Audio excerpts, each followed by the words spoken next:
the Brandywine School District Board of Education regular meeting. Today is Monday, December 13th, 2021. Tonight we are live in the Brandywine High School auditorium, also broadcasting live via Zoom. Ms. Karpinski, may I please have a roll call? Mr. Scobot. Here. Ms. Pigeon. Present.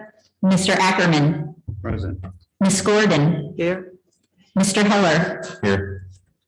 Reverend Perry. Present. Ms. Stock. Here. All present. Thank you. At this time, I would like to ask Reverend Perry to lead us in the Pledge of Allegiance. To the flag of the United States of America, and to the republic for which it stands, one nation, under God, indivisible, with liberty and justice for all.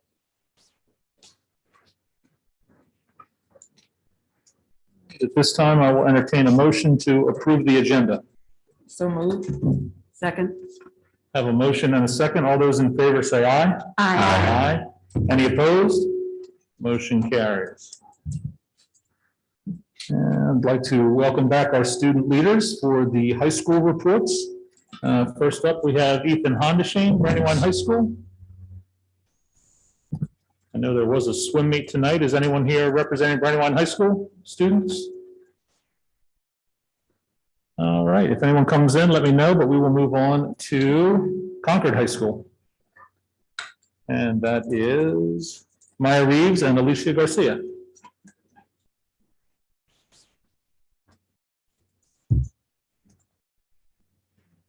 Are we going right here or the podium? Oh, yeah, I'm sorry. Yes, students, if you could come to the front podium for us, please.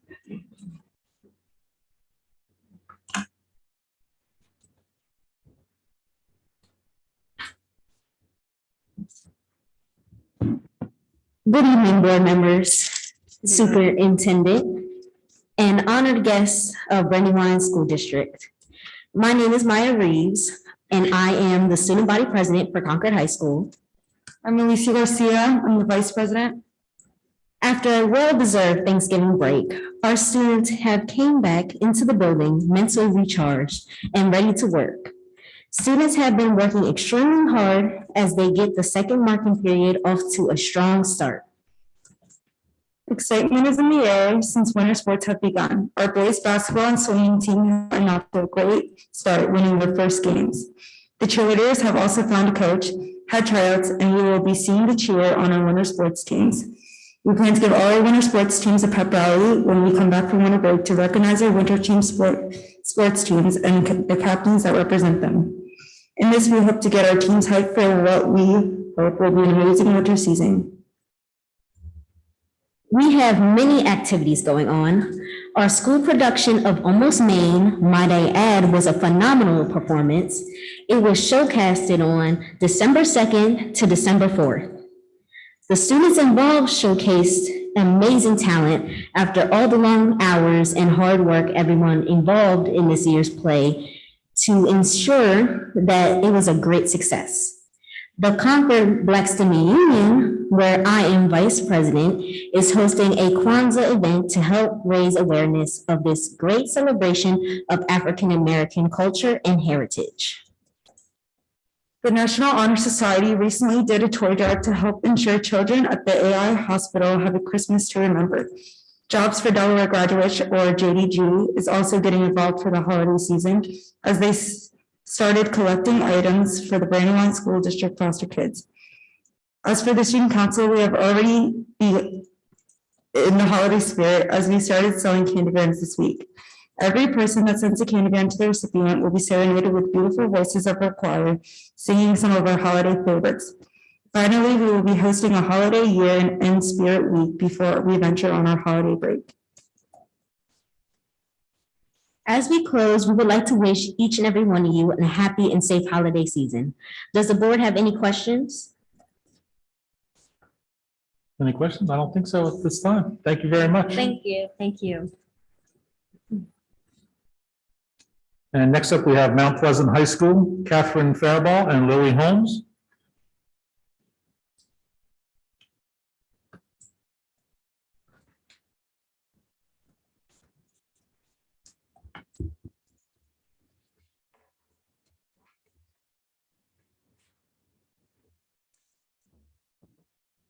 evening, Brandywine School District community. My name is Catherine Faribaugh, and here with me is Molly Mulvey.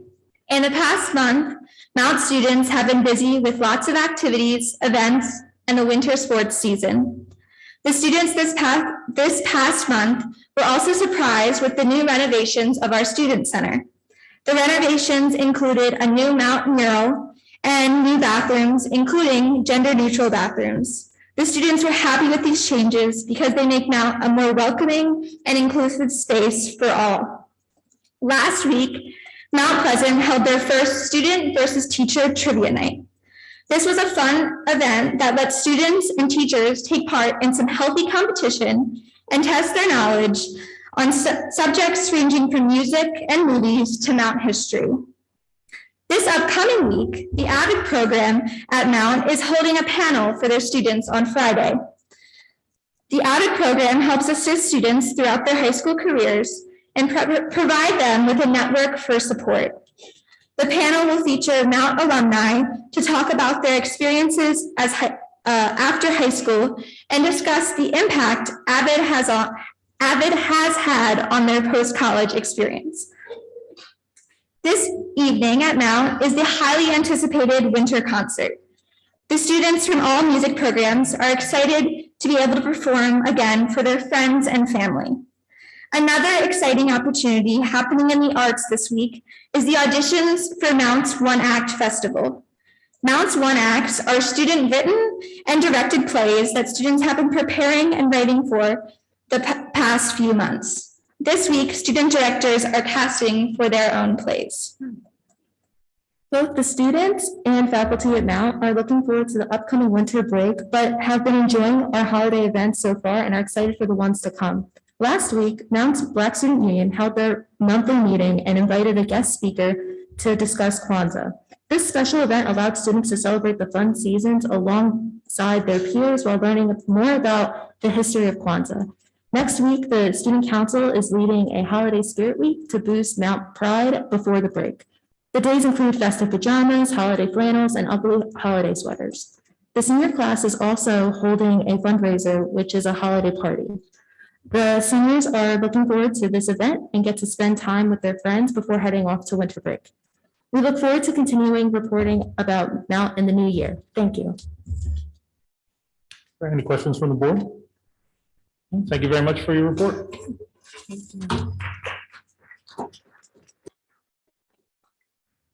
And as always, I know our students, if you have other obligations or studies to tend to and wish to leave, we certainly understand, but you're always welcome to join us for the duration of the meeting. So moving on to special presentations. This time I'd like to welcome back Governor Carney and Mr. James Simmons with a follow-up to last month's presentation on the Wilmington Learning Collaborative. Thank you very much, Mr. Scarborough, to Mr. Harlan, members of the board. So thank you for the opportunity to be back, give you a little bit of update on what we've been doing and answer any questions that you might have, talk a little bit about our schedule going forward. We continue to meet with the other boards that have schools in the city. We've met twice now with Christina. They've done a board workshop, if you will. We've met with the Red Cross School Board and then our second meeting with you. We've also been doing outreach Zoom meetings with teachers and teacher leaders across the 3 districts and with DLCA.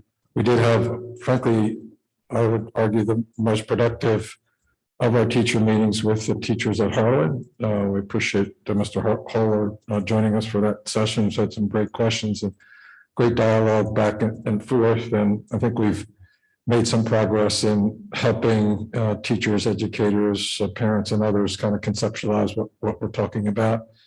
That's been kind of the most difficult challenges without saying we're going to do exactly this, that, or the other thing, because we want that to come from the ground up. I was kind of explaining how it works. And so we had a day-long session on Friday, last Friday, which several of you participated in. We appreciate that with 4 districts across the country, 4 regions across the country, and explaining their experience. My own experience there was in our visit probably 3 or 4 years ago to Springfield, Massachusetts. A little bit different circumstance. The middle schools, all one district, but the same kind of concept in terms of empowering teachers and engaging parents and trying to do things differently to meet the needs of the students beyond the curriculum and the teaching in the classroom. So all focused on moving students forward. So we feel like we're making progress in terms of getting some of the questions that people have to get them answered. And we think this is a model that we can all roll up our sleeves and work on, focus. I think the main elements of it are ideas that come from the bottom up, engaging teachers and parents in that. We also did, in terms of that parental engagement, we were out knocking doors in the city of Wilmington to let people know of our public meetings that we're having, the schedule being December 14th at Pulaski on the west side of Wilmington, December 16th on Warner on the near north side, and at Harlan up around PS, obviously in Brandywine, and on December 20th, and then on December 21st over on the east side at Bancroft. We have been meeting with the Bancroft community for some time, as you probably know, because we're planning to build a building down there to replace the existing building and to kind of create greater efficiencies with the buildings and facilities in the Christina part of that district. So we feel like we're making progress. I did really have a good opportunity to meet with individual parents as I knocked doors in Hedgeville on the west side, if you know where that is, and talked to a lot of folks, encouraging them, trying to explain what we're doing. We met up obviously with a lot of children riding their bikes on the street. We have an outreach team that's doing that on a regular basis. They've moved into the north side and southeast 9th Ward, if you know where that is, from Washington Street to Concord Avenue, 18th Street to Concord Avenue, Washington to Market Street, and moving north towards where Brandywine School District parents live and children live. So making progress. And with that, as Jim has something to add, we'd be happy to answer any questions or take any comments that you have. Jim? Just thank you for the opportunity to engage. We certainly have had a number of meetings and answering a lot of questions. And just to reiterate, the support and the feedback that we've gotten has been pleasing in terms of helping us to get to some answers to some questions that, quite frankly, you guys would like to know the answers to as well. So having that input, one of the things that the biggest takeaway from the Friday virtual meeting to me was the presentation from NEA at the end of the meeting when we were Zoom tired.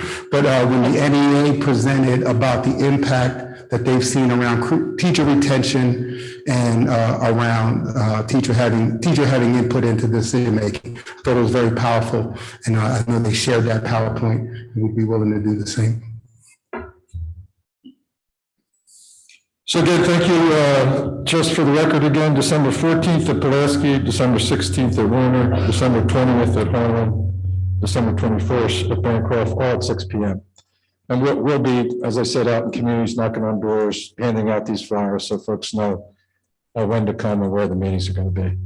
Yeah, we appreciate that information, and I thank you for the opportunity to attend the virtual tour on Friday, to hear from the schools that have run similar programs, how it's worked for them. I was encouraged to see so many Delaware teacher voices on that program, and making sure that they're part of the conversation. And for members of the board here, as soon as the replay of that is available, I'd like to send it out to everyone to make sure that you have an opportunity to check it out and answer any additional questions that you may have on the topic. The teacher engagement has been really strong. We've seen a lot of participation, both in the Zoom meetings that we've had with them here in the Friday session, and lots of interaction with the teacher groups in those 4 areas across the country where they have a similar kind of concept. Need to work on the community outreach, which is the importance for the town hall meetings to get those ideas. We've had a lot of that on the east side, mostly because of the facilities question. Folks can get really interested when you see something that's very tangible as a building, and we're going to move buildings around over on that side. So although we did have a good session last Saturday again last week on the west side as well. Governor, I'm sorry, were those town halls, will they be Zoom or broadcast as well, or are they strictly live events? Both. Okay. And do we have all those dates here, or is there something that you could leave with those dates? Yeah, I can leave this flyer. Yeah, we have the dates. They'll be published as well as the Zoom link will be published on the district website in the yellow box. I would also like to thank the governor for attending the Harlan Elementary School faculty meeting last Tuesday. And I definitely have to compliment the staff at Harlan Elementary. The number of teachers, paraprofessionals, administrators, active, interest, engaged, it spoke volumes to the commitment that they have towards our students and looking at options and outcomes to increase the level of service and what we can do for students. And that was loud and clear, just in terms of the attendance and the conversation that was held between the governor and those staff members. So thank you to all the Harlan staff members and to Principal Tracy Roberts, Assistant Principal Manu Johnson, and Dean of Students Douglas Cuffey, who were also all on that call. If I may, Mr. Holder, I'd like to second that. It was very impressive and really helpful. It was the biggest turnout we've had, very organized, very respectful. It was really, really good. Great. Any further questions from the board, comments? Great. Thank you, Governor. Thank you, Thank you, Mr. Scrobot. Thank you, board. Appreciate it. Thank you. Thank you, guys. All right, Ms. McIntyre, that's 2 months in a row you got to follow the governor. But we're excited to hear the employee recognition of this month's Best of Brandywine. Thank you very much, President Scrobot. We are just elated that we have many VIPs in the room tonight, inclusive of the governor and his dignitaries traveling with him, our esteemed board, and all of you present tonight. I am so excited that we have some folks that are going to round off and close out 2021's acknowledgement of Teachers of the Year and Educator Support Professionals of the Year for Brandywine School District at their respective schools. So we are excited to first invite up Principal Mark Overly of Carcroft Elementary School. And I'm going to ask that as he's coming, that Ms. Lindsay Russo please join us at the podium as she is his Educator Support Professional of the Year for Carcroft Elementary School. And I am going to present on behalf of the district, Ms. Russo's awards, and then Mr. Overly will share some highlights about her outstanding contributions during this school year and past school year in spite of COVID and the other many challenges. So would you please all join me in celebrating and congratulating Lindsay Russo.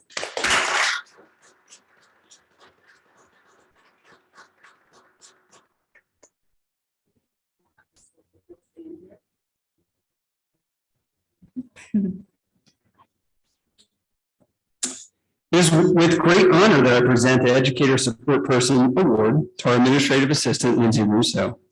Many think that a principal runs the school, but for those in education, everyone knows that if you really want things done, you go to the Administrative Assistant. Mrs. Russo is the first point of contact when parents come to Carcroft or call Carcroft. She is always professional, organized, and welcoming. Our Senior Administrative Assistant is currently out on medical leave. Mrs. Russo has added many more hats to her already busy workload to make sure Carcroft doesn't miss a beat. We're truly lucky to have her at Carcroft and as a part of the Carcroft family. So please help me recognizing Mrs. Lindsay Russo as Carcroft's ESP of the Year.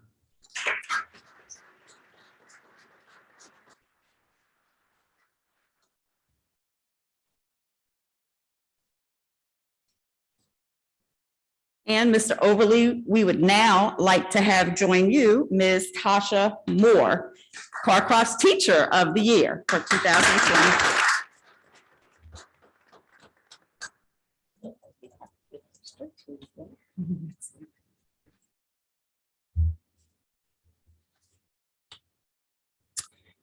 With We're truly lucky to have the talented Ms. Tasha Moore at Carcroft Elementary. Over the years, she has taught 3rd and 4th grade, served as team leader, family engagement coordinator, PTA liaison, and is currently our reading specialist. She is dedicated to her craft and beloved by her students. She's always willing to go the extra mile and is the first person to volunteer to help with after-school events. I was very fortunate to have my own son in her classroom last year. Fun, tasty fact, Miss Moore bakes the most delicious cupcakes that she frequently shares with the staff. Again, we're so lucky to have Miss Moore at Carcroft, and she is very well deserving of the Teacher of the Year award. Again, please join me in recognizing Ms. Tasha Moore as Carcroft's Teacher of the Year.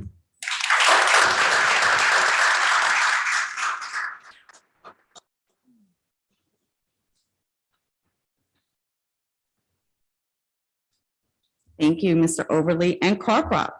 Next up, we have our awesome high school, Mount Pleasant High School, where the principal, Ms. Curie Cauldron Lacey, will celebrate and announce some accolades of her very important staff, starting with her Educator Support Professional of the Year, Ms. Kathleen PA. Ms. PA, would you please join us at the podium?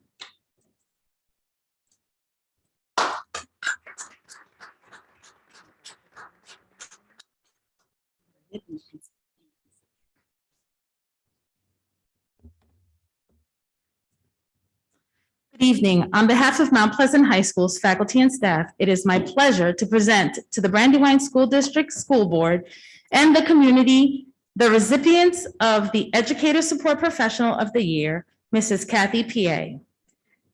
Mrs. PA has worked at Mount Pleasant High School for the last 5 years as a paraeducator supporting students in need of academic assistance, as well as supporting their social and emotional well-being.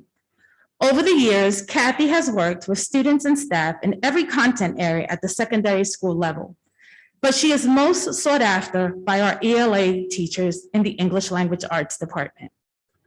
Kathy uses her years of experience as an educator to support teachers in the classroom by using her skills to support classroom instruction. She engages with students and assists with instruction to assure that they are achieving their academic gains. Our staff describes her as one of the most dependable and flexible staff members they have ever worked with. Kathy is always willing to go above and beyond the call of duty. She participates in MTSS committee, attends sporting events, performances, and the list goes on.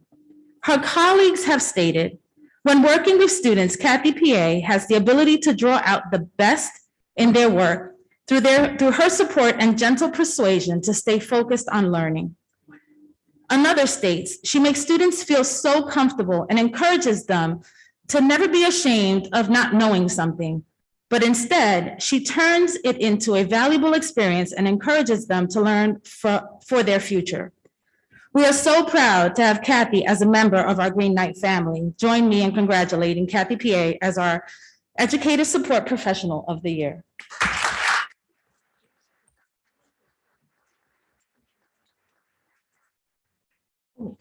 Congratulations.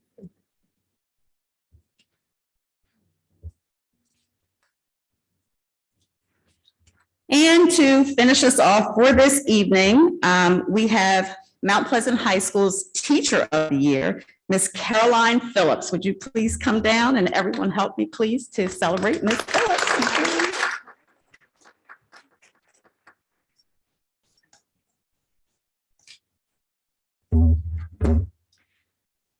Our second recipient, Caroline Phillips. Caroline is a product of the Brandywine School District, a graduate of Concord High School. She began her career as a special education teacher at Mount Pleasant High School in 2014, and then she later became an English language arts teacher in 2016. Her knowledge is in both special education and ELA affords her a very unique lens on the needs of our students. She has an in-depth analysis of how students learn and is able to assess what skill they need to improve in her content. Caroline is dedicated to her students and supports their academic growth and development. She commits to planning lessons that will support their varied learning needs, redesigning them quite often if she feels that they need a little more from her. To meet her students where they are, she focuses on making sure that they gain their academic goals. Her ability to plan culturally inclusive lessons that engage students' learning while focusing on literacy and writing skills makes her classroom a thriving learning environment. Students are always amazed at how much they improve over the course of their academic year and how much they learn through the literature they read. Her colleagues have stated, Caroline is constantly learning and reflecting to find best practices and new strategies for every student in her class to be successful in their learning. Caroline enjoys planning precisely and purposefully and has great skill set when it comes to formatting and designing. Not only are her lessons logical and organized, they are also incredibly engaging to her students. She also motivates her colleagues to do their absolute best. Her contributions while at Mount Pleasant include, but are not limited to, being an avid elective teacher, site team member, worked on the 9th grade identity curriculum, is a member of the MTSS committee, serves on the district 9th grade curriculum team, teaches RTI, and has served as coach for both field hockey and girls lacrosse. Join me in congratulating Caroline Phillips, Mount Pleasant's Teacher of the Year.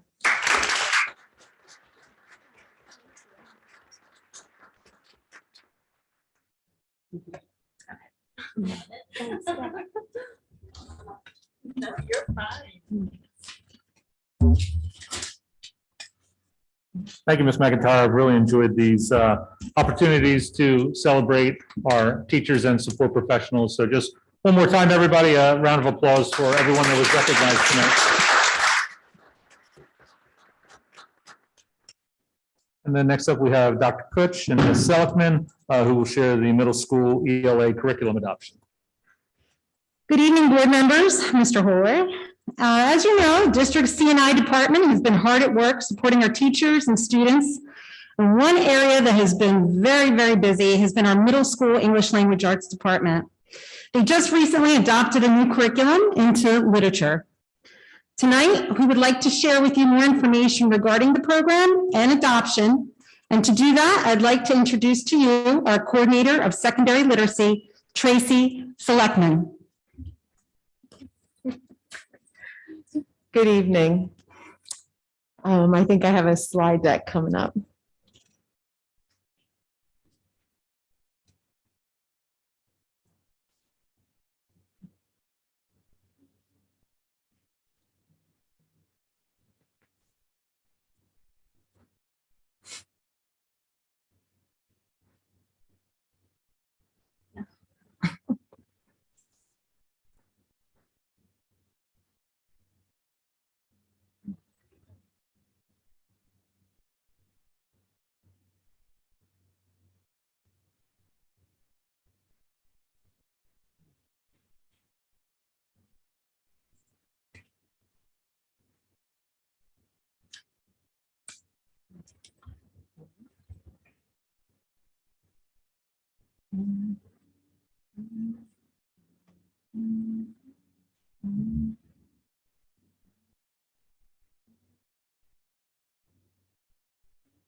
There it is. Great. Thank you.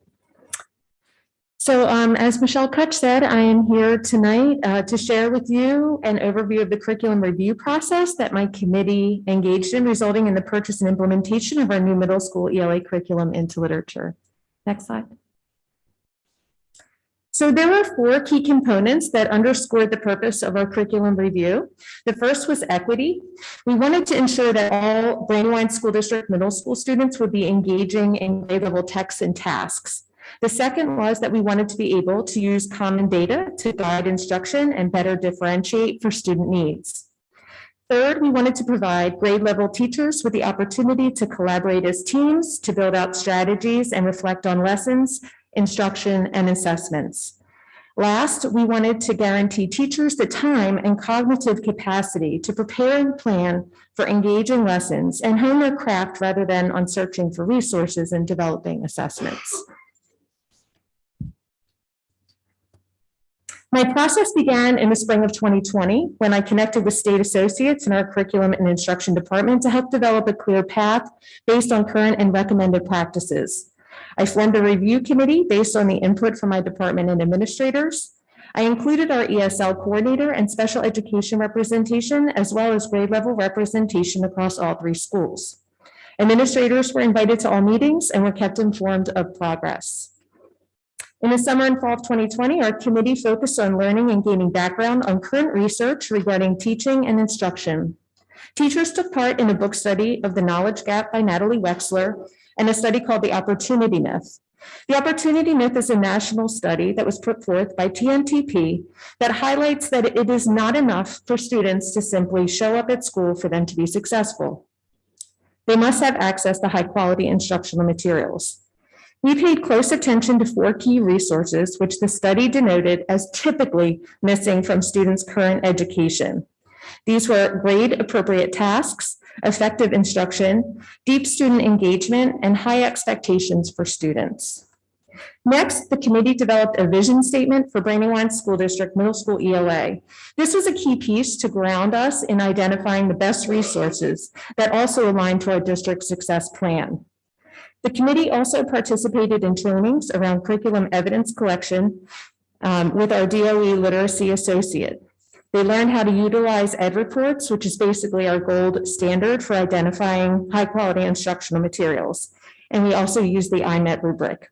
This rubric, our new understanding from the book study and the opportunity myth, and our vision statement grounded our focus for selecting a resource that would best service Brandywine School District students and teachers.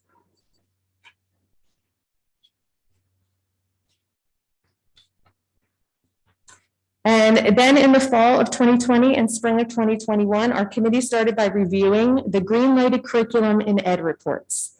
They selected 7. I created a table for each curriculum so that all evidence and notes would be shared with the committee. We met every other week and used curriculum tables to gather evidence, write comments, and communicate with each other about each curriculum. We were lucky to have the ESL and special education expertise to help guide us through the support that each curriculum offered. Our group unanimously agreed upon into literature. I communicated our recommendation and evidence to Michelle Kutch. So what you have up here on the screen is, I felt it important to include the vision statement because my committee of committed and dedicated teachers put a lot of time and intention into developing this powerful statement for Brandywine School District. And we continue to visit this statement to ground us during every training.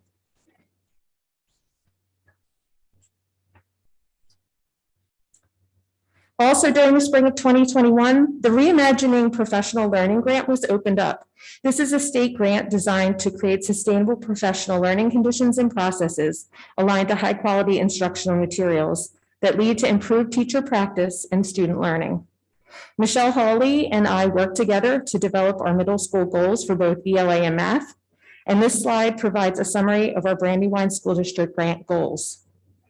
Basically, we wanted educators to engage in ongoing professional learning opportunities that develop their knowledge of content, pedagogy, assessment, and research base in this new resource. We wanted educators to implement strategies acquired through ongoing professional learning, demonstrating commitment to implementation with integrity.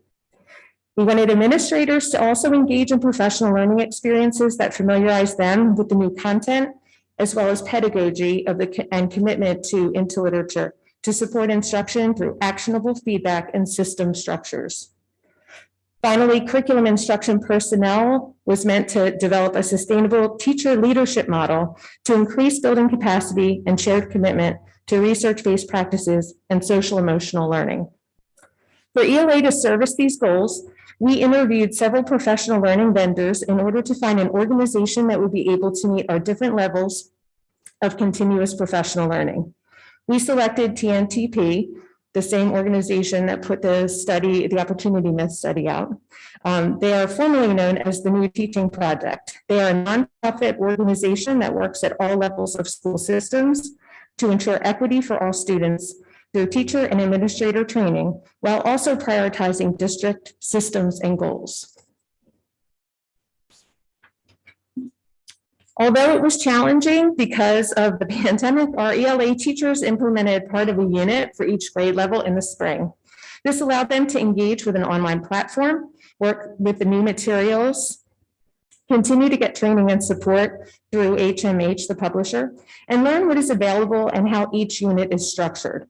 It also allowed teachers to plan over the summer to be better prepared to implement come fall.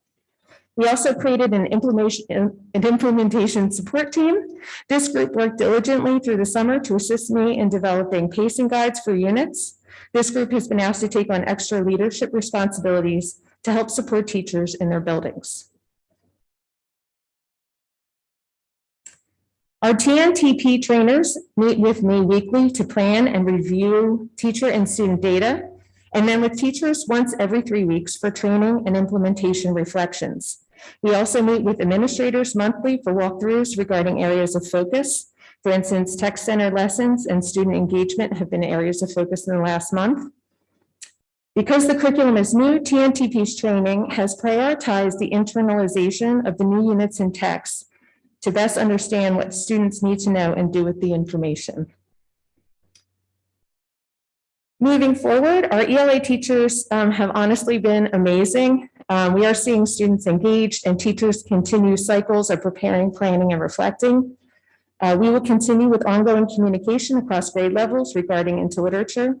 Teachers will have larger chunks of time with TNTP during the district PD days coming up, and will be provided opportunities in the summer to work collaboratively to enhance their practice. I will also be submitting another grant application this spring to continue our work with TNTP next year. Last slide. Our adoption of this curriculum in Brandywine School District basically means that all students have access to grade level texts. All students have access to formative and summative tasks that are aligned to the Common Core state standards. All teachers have access to high quality supports for ESL students and special education students. All students and teachers have built-in opportunities to build on social emotional learning that tie directly to content. And teachers have more time for focused and intentional planning. Thank you. If anyone has any questions. Any questions from the board? Yes, I do. So you said that that there's been a 1 unit rollout for a soft kind of implementation. So I think that's a great idea. So have the teachers actually done that 1 unit rollout, or are they in the process? Are they all doing different units or? Yeah, so the soft implementation happened in the spring, this past spring. And so each grade level did 1 unit so that they could kind of connect and collaborate when they were going through the unit. And this year it's a full implementation? Yes. And how is that working with all of the issues of students coming back into school and the just the general issues that we've seen in schools? How is that working? Are you able to get like an accurate feedback for how these units are working? Yeah, so TNTP, our trainers, they have been coming in. They actually are physically here once a month, and we do walkthroughs and we do trainings with teachers. And so they have been collecting data. That's part of the plan, is for them to collect qualitative data on our walkthroughs with teachers. We get regular feedback from teachers regarding issues, concerns with the platform, with what's happening in the classrooms. I'm not going to say it's not been a challenge, especially with a lack of substitutes. And so we can't really do trainings during the school day. So they end up happening at the end, which has been, I think, the most problematic. Right. Does that answer your question? Sure. And is Okay. this platform an online platform only, or does it also include like actual textbooks? Oh, no, it's both. So we Okay. have an online platform, but every single student has a book that they can actually, it's a textbook, but they can write in it. It's a consumable. And then the teacher has their textbook as well. Excellent. Thank you. You're welcome. So you had a slide there, kind of the commitment to implementation, and it seemed like the schedule for TMPT or TNTP was a little more defined. Is the rollout, is there a set schedule for the rollout in the schools? Kind of like defined throughout the full year, or is it? So we are currently using the curriculum. So the soft implementation happened in the spring, and then we started full implementation in the fall. And our work with TNTP started at the beginning of the school year in August, where they started doing training with teachers. And then they continue that training in 3-week cycles with our teachers. And I guess beyond grades, what are the measures of student achievement? Are there any additional assessments, or how are we going to measure success with this? So the curriculum has, so right now we have, all the teachers have set summative assessments that they're all using the same ones. So we are looking at the data from the assessments that they're using per grade level. They don't have all the same formatives because students need each classroom has different needs. But right now what we're doing is we're gathering data on the writing pieces that they're doing, the selection tests that they're using. And then, of course, we will also compare that and use that with MAP. And it looked like there were some kind of a schedule of contact points between the district and TNPT.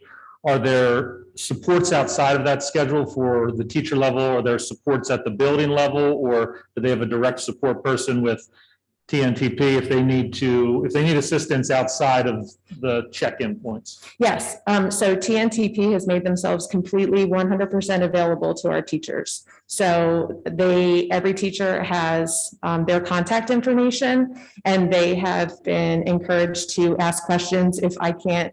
A lot of times the teachers will go through me and I'll go through TNTP, but they've been encouraged at pretty much every training that if there's anything anyone needs, if there's any resources, so yes, that is available to all teachers. I also want to add, I give Tracy a lot of credit in that she established an implementation team.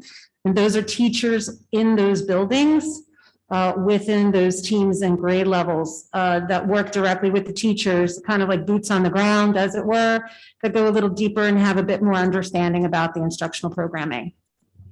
Great. If I could just add this, maybe it's sometime in the June, July, or August meeting, a quick follow-up with some of the data points as to the success of the program. Yes, absolutely. Any other questions? I have a question. Oh. So thank you for your work, and thank you to the teachers that have put in the time, and sure it was exhaustive, and so appreciate that.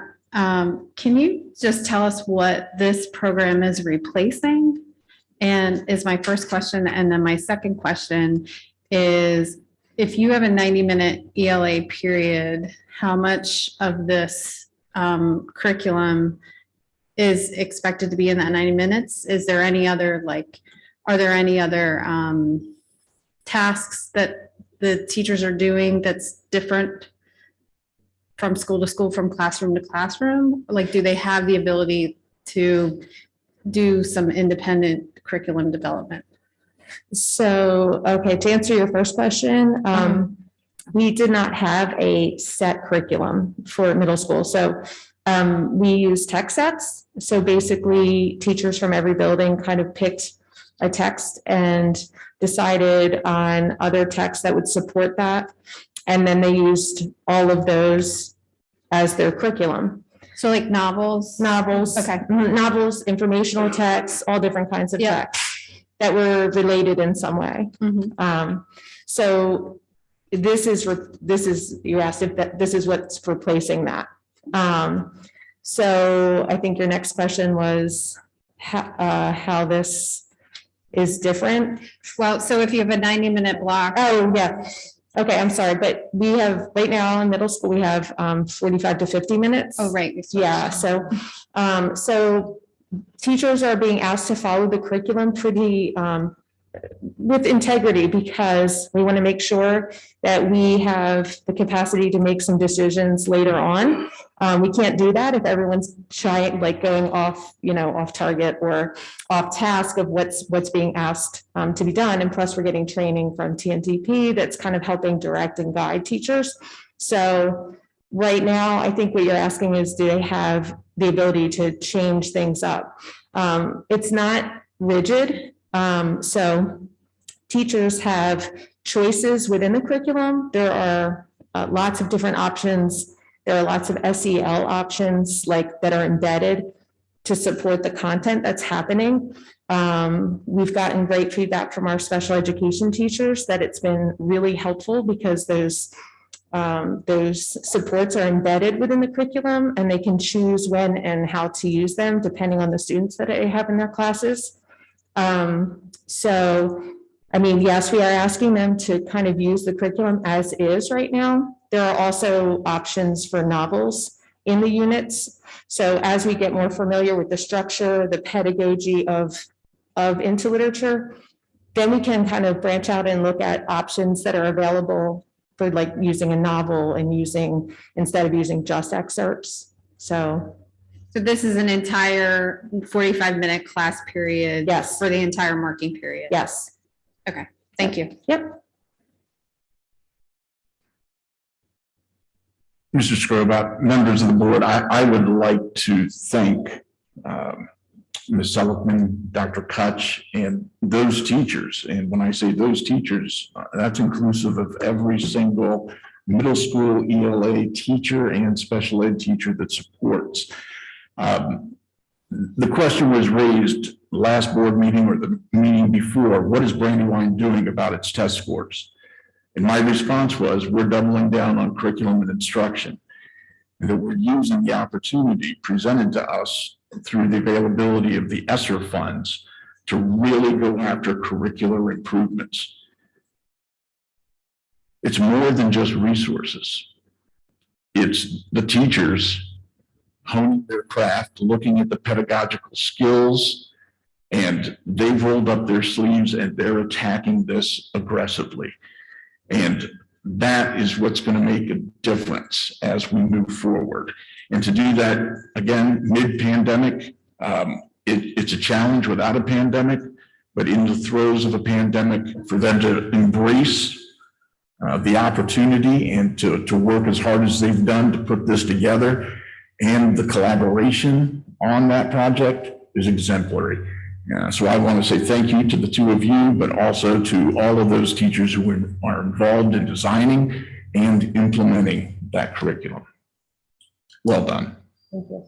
Thank you. Thank you. Thank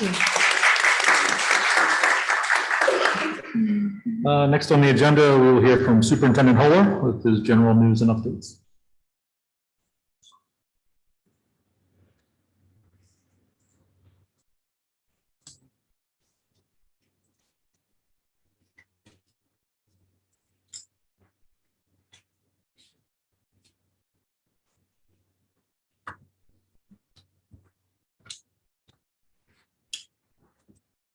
Good evening. To say that the past week has been a challenge would be an understatement. Brandywine School District, like countless other districts across the state and country, experienced what can best be described as a series of rumors and online chatter alluding to the potential of violence or some sort of disturbance at some of our schools. We do not take these rumors or so-called threats lightly, especially not after yet another school shooting so recently in Michigan. As soon as school and district officials were made aware, we acted immediately by notifying local law enforcement, who worked directly with our Brandywine School District school resource officers. The most recent threat of a riot during third period included an image and a headline text on several social media platforms. The exact same image and words were traced back to schools across the entire state of Delaware and even as far away as Virginia. As you can imagine, it's a delicate balance to ensure that we aren't giving rise to rumors that are completely untrue, while making sure that we investigate all potential threats and keep our families, students aware of what's going on. We want to thank all of our families who have already taken the time to have conversations with their sons and daughters about the seriousness of making threats such as these against a school or students. If you haven't already done so, we implore you to remind your children just how serious this is. Making threats against a school or students, no matter the intent, is a criminal offense. Not only does it cause fear and panic, but these rumors and conjecture also utilize countless resources that may be diverted from a true need. This type of behavior, whether it's creating a threat or sharing one with the intent to incite, will not be tolerated in the Brandywine School District. Our parents, as partners, when it comes to ensuring student safety, understand appropriate school behavior. We want to continue to thank the parents that are having these important conversations with their children and keeping school officials informed. I would also like to take this time to acknowledge the outstanding response and support of the Delaware State Police, the Wilmington Police Department, and the Brandywine School District Constables team. Regardless of the day of week, time of day, their response and follow through has been nothing less than outstanding. In fact, they have met building principals and me at students' homes as late as 10 o'clock or 11 o'clock at night, and as early as 4:30 in the morning to follow up on reports and threats of violence and such behavior. Such responsiveness is often credited, needs to be credited to the cyber crimes divisions of these two law enforcement agencies. In their tracking of digital footprints and IP addresses behind the scenes to pinpoint locations and to identify those responsible.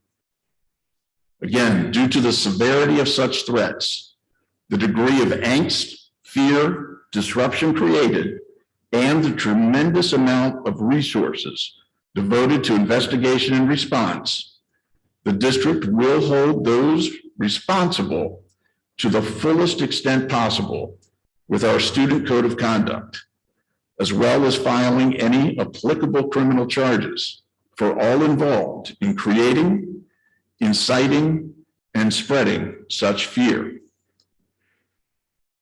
We are going to be sending that exact same message out to all parents midweek this week. And again, I want to say thank you to the parents who have their ears to the ground, to the students who are open and honest when they hear something to inform adults so that we can rapidly investigate and prove or disprove any such threats. Student and staff safety remain our top priority. Test to stay. In exciting news, starting today, December 13th, the Brandywine School District is participating in the state of Delaware's Test to Stay, or TTS program. This program is a partnership between the Delaware Department of Education, Quidel testing laboratories, and school districts across the state. The Test to Stay program will allow unvaccinated, asymptomatic, close contact students and staff members to get tested daily in order to stay in school and participate in school-based activities. The goal of the program is to decrease school absences through daily testing. The testing will be completed by Quidel, the vendor that is already on site at BSD schools for weekly COVID-19 testing. There are certain criteria that students need to meet in order to be eligible. Our school nurses will be communicating with families that are eligible. The daily testing for the TTS program will be held in the evenings from 4 to 7 p.m., Sunday through Thursday at P.S. DuPont Middle School and right here at Brandywine High School. Parents can also utilize any of the TTS locations throughout the state. Students must test daily for 7 days. Each night, the negative test result must be uploaded into the portal, and we'll explain that in a minute, to allow the students or staff members to return to school the next day. It's a lot for parents to take in. The guidelines were about 4 pages in length. To help make some sense of this, much thanks to our PIO and marketing team and Dr. Lisa Lawson for putting together an explanatory video for parents. And we're going to take a minute to view that video at this time. Hi, I'm Dr. Lisa Lawson, Assistant Superintendent for Student Services at Brandywine School District. In my role, I work collaboratively with Beth Maddie, our coordinator of student health services, It's 8 o'clock. along with the nurses at our 16 schools and various programs. At BSD, we're eager to begin the new Test to Stay program. The program is a collaboration between the Delaware Department of Education and Quidel, the testing vendor used for asymptomatic testing in our schools. The goal of the Test to Stay program is to keep students and staff members who are considered close contacts of a positive COVID-19 case in the classroom through daily testing. The Test to Stay program, which follows the guidance from the Division of Public Health, will allow a student to attend school even if they have been exposed to COVID-19, as long as they meet the following criteria: show no symptoms, must correctly wear a mask indoors when at school, have been identified as exposed to COVID-19, must continue to quarantine when not at school, test negative daily during the school week as part of the Test to Stay program. Here's how the program works. Once you've been identified as a close contact, the school nurse will reach out to you with instructions on Test to Stay. If you aren't already enrolled for testing with Quidel, you will need to do that first. In order to be cleared for school the following day, you will need to receive a negative test each day for 7 days.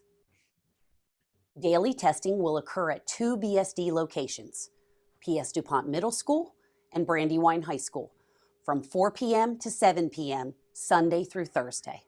That means each night your student will have to be tested at either location from 4 p.m. to 7 p.m. Parents are asked to remain in their car in the school parking lot while the test is completed. This is so if the student receives a positive result that they can get a confirmatory PCR test right on site. If a student does test positive, they are then required to quarantine at home. Each night, parents will need to upload their negative results into the Test to Stay portal. You will access this portal using ClassLink and your student's login credentials. There, you will enter your child's name, the school they attend, the date of the test, and the result. You'll also have to upload the results you receive via email from Quidel. This can be a screenshot image, or you can upload the PDF. If you choose to upload a screenshot, you need to ensure you're showing the entire message from Quidel. Once you've uploaded your daily negative test result, your child is then cleared to return to school the following day. They must continue to test negative daily for 7 days. After day 7, they are cleared from the Test to Stay program and can attend school as normal without testing. If you have any issues uploading your results, the Technology Help Desk is available for questions. They can be reached at the number on your screen, 302-529-3100. Thank you for all you do each day to ensure our schools remain safe for in-person learning. We're excited to have another resource that will allow our students to stay in school safely. You'll find more information about the Test to Stay program on our BSD website.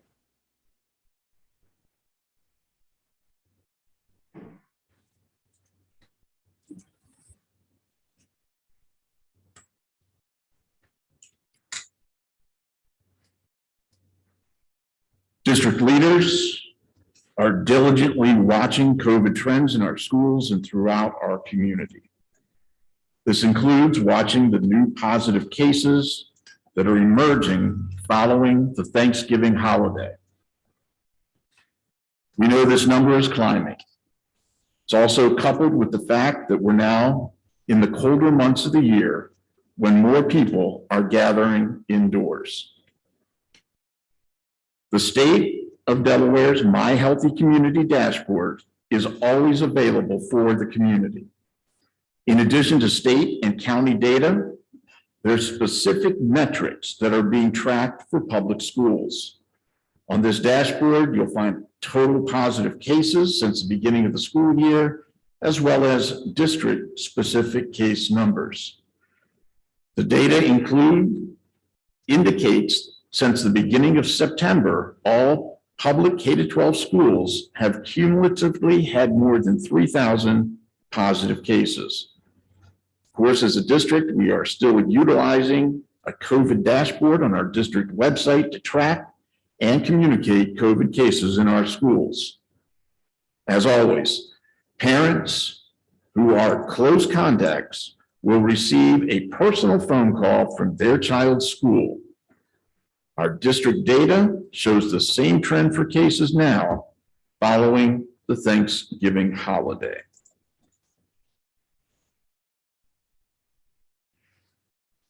We're fortunate that we've been able to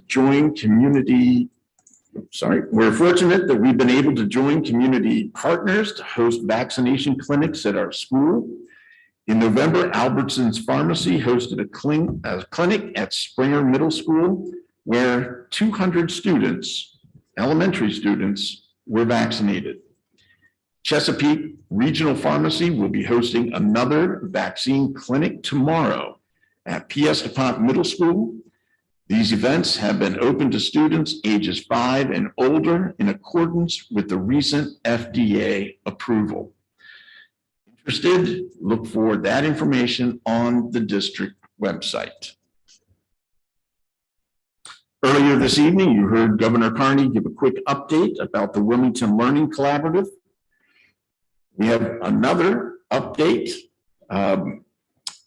Since Governor Carney's team held meetings with the staff at various city schools slated to be involved in the collaborative, last Friday, the governor's office and the Department of Education also held a virtual conference with several teams across the nation that have established similar learning collaboratives.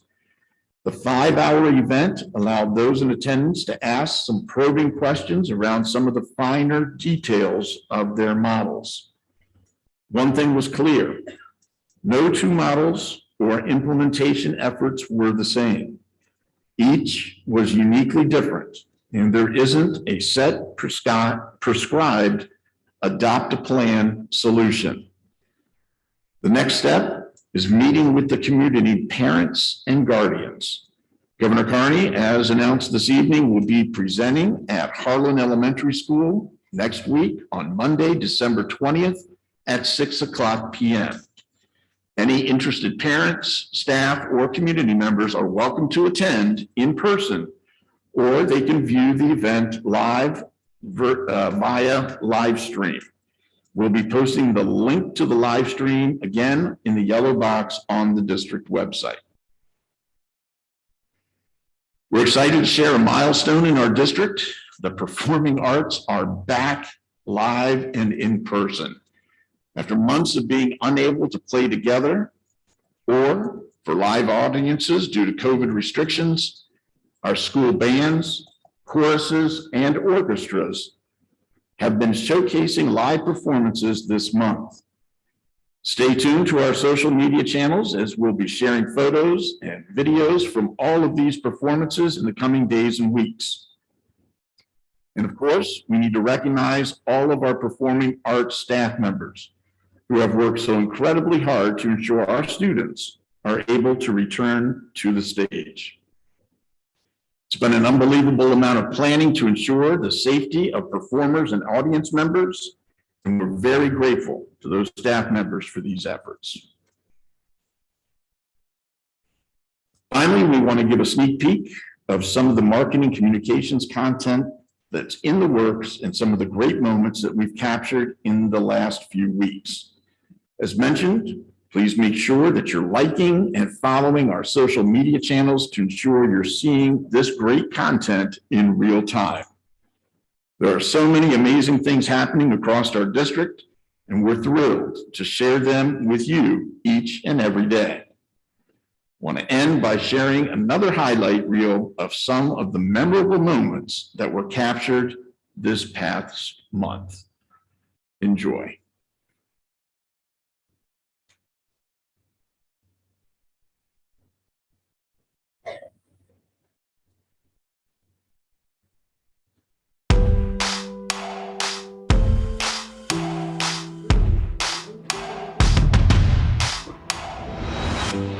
been dealing with quarantine battles. So I have one key member tonight, and so I said, look, you're not able to come to the concert because of whatever reason. So I'm gonna put you in your chair. I'm gonna let you zoom in.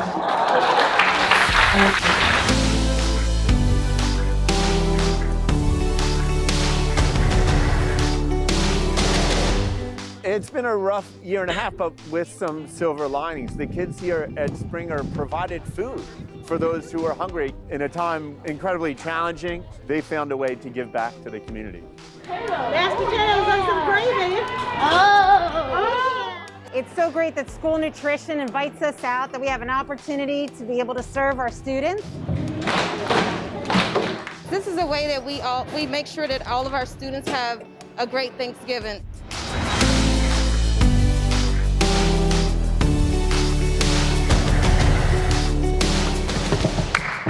These kids don't all have access to being able to go to live musical performances, so anytime I can get live musicians in here, I love to do that. It means that kids get to see things they've never seen before, and maybe they'll take an interest in it.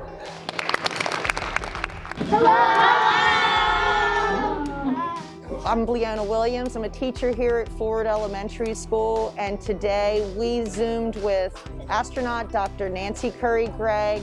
What did you do while you were in space? You know, we've instilled a love for learning and possibly for learning more about space in all of our students.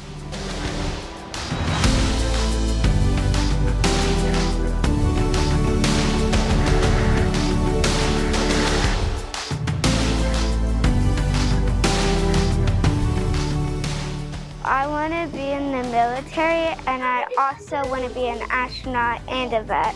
So basically, I just want to do everything when I grow up.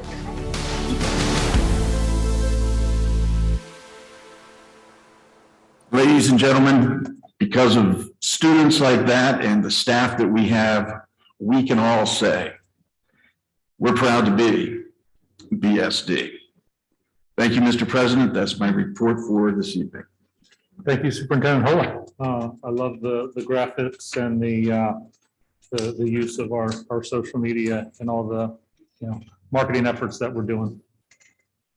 Any comments from the board on superintendent's report? Just another good reminder that there's lots of wonderful things happening in our schools. And thank you, Superintendent, for reminding us of all the amazing things that are happening. So thank you.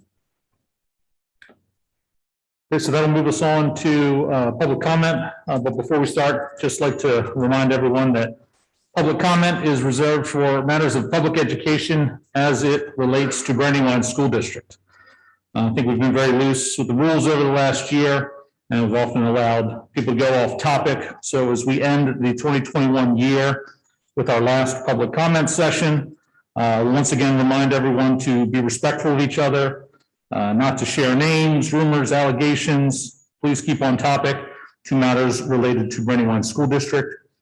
Each speaker will have 2 minutes, at which time the mic will cut off. But we will thank you for your time. We want this to be fair and efficient for everyone here. So we will start with, I think we have one Zoom speaker, Lindsay Zakarowski.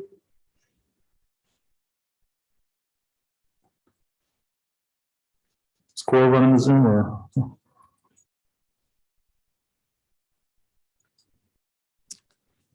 Lindsay, you can speak. You take yourself off mute.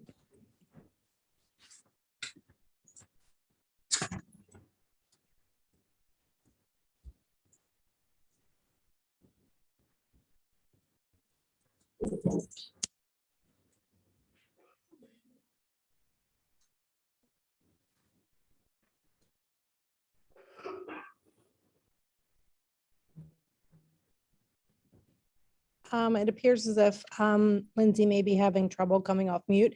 If you want to go to in-person, I guess we can try to work on it and come back to Yeah, it. we'll go to in-person comments, and then if she is available at the end, we'll do Zoom last. Okay. So what I'll do, I'll call speakers in the room. I'll call the speaker, if you could go to the aisle mic, and I will call the second person who is on deck to be ready after that. Our first speaker will be Tracy Lake. On deck is Tanya Hetler.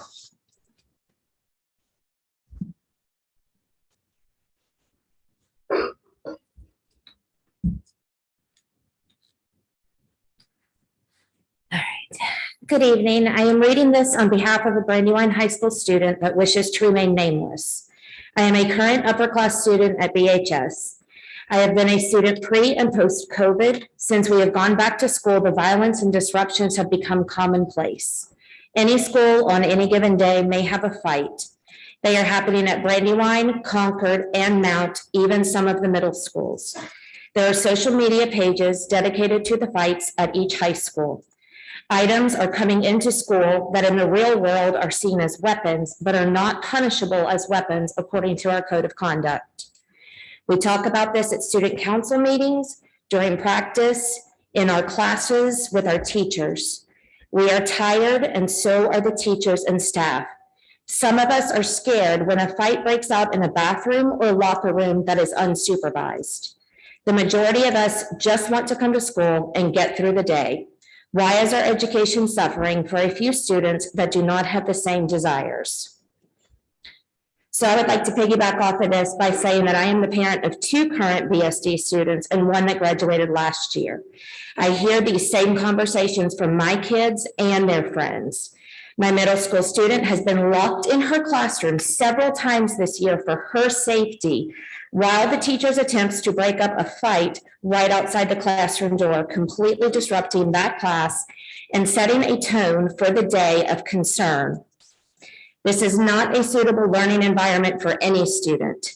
I have talked with administration that go home injured after breaking up fights, and with staff that are working numbers to see if they can make it financially if they retire early, even if it means working a part-time job that they are overqualified for. We are losing good teachers that we cannot afford to lose. I have met with the administration and pledged my support in any way that may help make school a little safer. We need more parents to come forward and do the same. We need consequences in place and enforce that that teach students that this behavior is unacceptable and will not be tolerated. We also need those writing the code of conduct to go back to the drawing board and produce a work that is truly aimed at the safety, well-being, and strong education of all students. Thank you. Sorry the mic got cut there. Mr. Reed and I guess Ms. Scott, if we go back to Zoom. I guess there's some confusion between the agenda and the card, so we're going to do 3 minutes per speaker.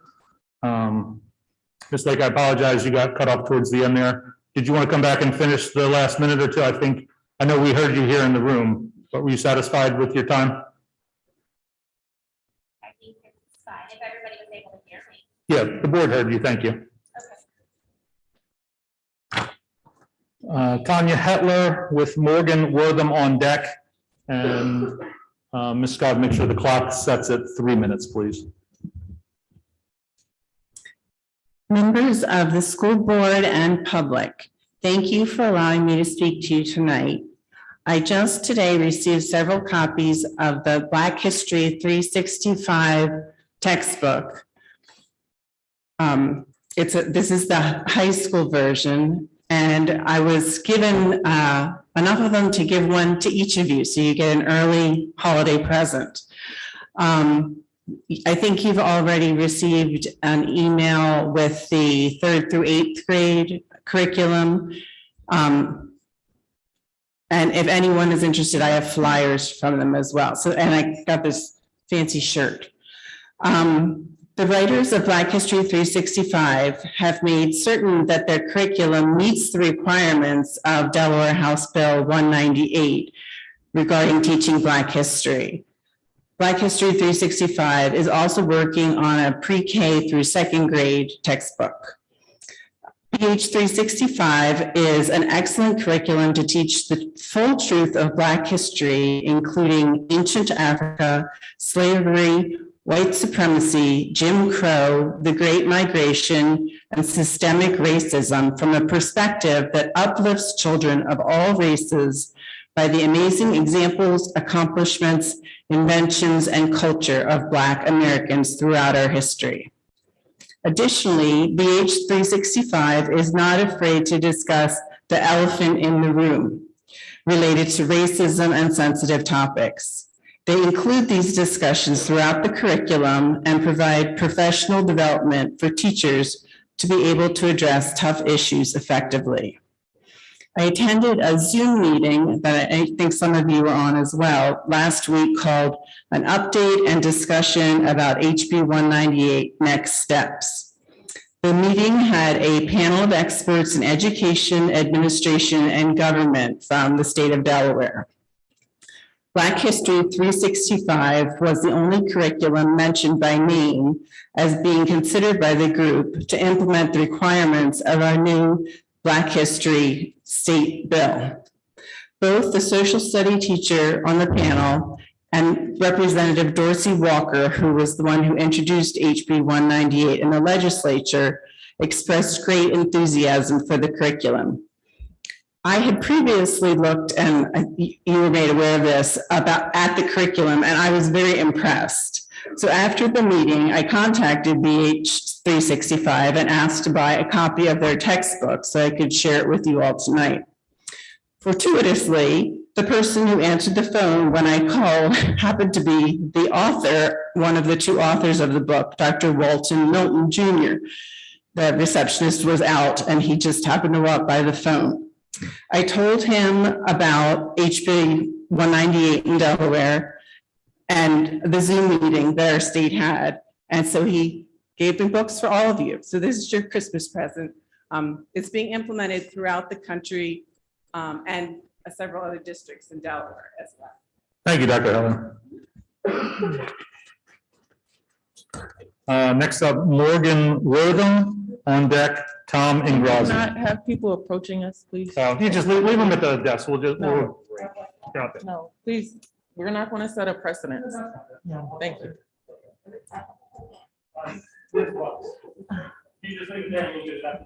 Do we not have curriculum people? Thank you.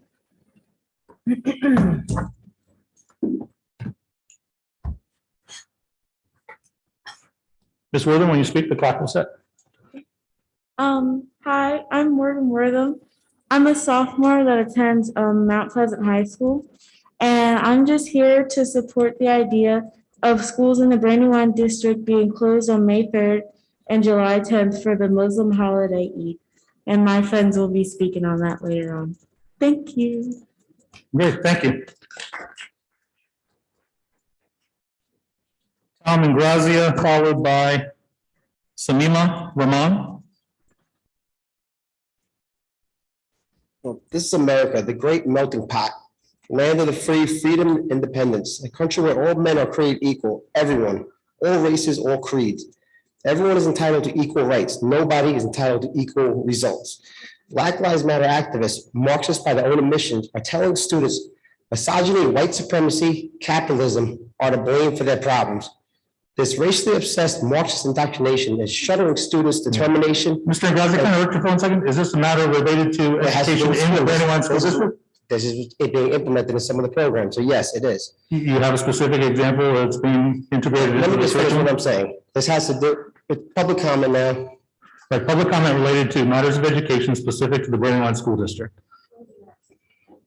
This all ties in. But it doesn't tie in.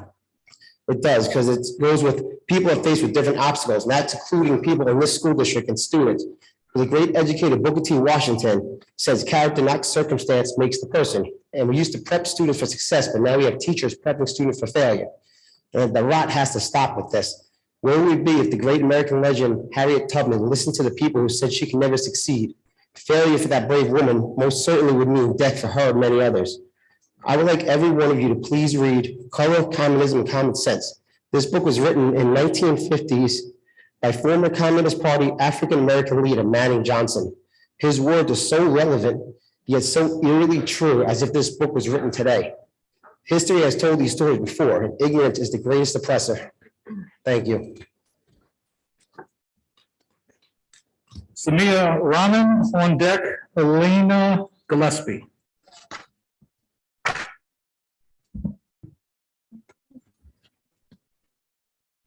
Hello, my name is Samima Rahman, and I am a sophomore in the IB program, currently attending Mount Pleasant High School. Today, I am here to request that BSD schools close on May 3rd and July 10th for Eid al-Fitr and Eid al-Adha. In the religion of Islam, there are only two holidays, Eid al-Fitr and Eid al-Adha. For this reason, these holidays are very important to us Muslims. Eid al-Fitr is a day that Muslims around the world celebrate the ending with family and friends. On Eid al-Adha, Muslim families sacrifice a goat, sheep, or cow to show their devotion to God. It's to show our willingness to give ourselves to God, and it's a day to signify that we all believe in. These two holidays hold great meaning to every Muslim in the world. It is a special time to enjoy ourselves and commemorate what we have dedicated our lives for. However, at a young age, I never had the chance to really understanding the meaning of both of my holidays. I was a very young child, just went to school and followed what my teacher said. If possible, I would have to celebrate after school or just miss school, which makes the holiday less enjoyable as I would have to worry about what was missed during school. This caused me to miss a great deal of blessed moments that I could have spent with my family during the holidays. Now I am an older sister of 4. I have missed many irreplaceable sacred times in my life due to schools and not observing these religious holidays. I do not want any of my siblings to experience this too. Everyone wants the best for their siblings, don't they? I want my siblings to be able to understand the importance of these two holidays during their childhood. As older and busier I get, I don't necessarily have the adequate amount of time to celebrate either holiday. When I was young, I really didn't understand the value of Eid, but now being the IB program, I am knowledgeable and open-minded about my own religion. Being knowledgeable and also open-minded are traits that I honed throughout the IB program. As I grow older, I try to make up for the lack of knowledge that wasn't shared when I was younger. Eid al-Adha and Eid al-Fitr have deep meanings that go centuries back in our history. School being closed on these 2 days help Muslim families in this district to be able to spend time together instead of being separated in these 2 blessed days. Thank you everyone for listening. I hope this reaches you and give thought to this topic. Thank you and have a good day. Thank you, Ms. Wellman. Elena Gillespie with Lauren Gillespie on deck. Hello, everyone. I'm Eliana Gillespie, and I'm a sophomore in the IB program attending Mount Pleasant High School. I fully support the request for all schools in the Brandywine School District to be closed on May 3rd and July 10th for Eid al-Fitr and Eid al-Adha. One day, Samima was telling me her thoughts on not having school off for Eid. I was immediately unsettled to hear that this is how she had to feel every year around and on the holiday. Not only did I think this because I care so much about her, but I thought about every Muslim student and staff that had to feel this way too. And then we both had the idea of somehow actually trying to get schools to close on the holiday. We didn't think this could be possible at all, but then we decided to take the risk and try. We both felt empowered and excited when thinking about this goal. Being open-minded and a risk taker is not only a very important skill in life, but also a big skill learned and worked on through our IB. I also put myself in Samima's shoes and thought about how I would feel if school was not closed on my favorite holidays. Upon imagining this, I felt upset and annoyed. It felt like the holiday was not special anymore. Try doing this yourself. How does it make you feel? Sad, angry, annoyed, stressed?